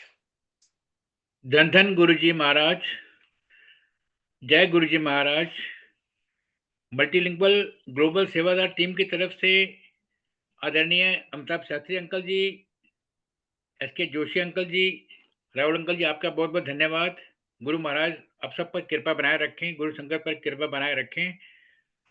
और अभी हम महाराज से आज्ञा लेंगे। इससे पहले मैं बताना चाहूंगा कि नेक्स्ट वीक 8th चैप्टर का जो रिमेनिंग पोर्शन है वो 8 नवंबर को होगा। 8 नवंबर, the great Indian spiritual tradition. Guruji Maharaj की पुरानी संगत हैं पीके जैन अंकल और Amarjeet Kaur aunty. They will be the participants along with Rahul uncle. अब इसी के साथ ही हम गुरुजी महाराज से आज्ञा लेंगे।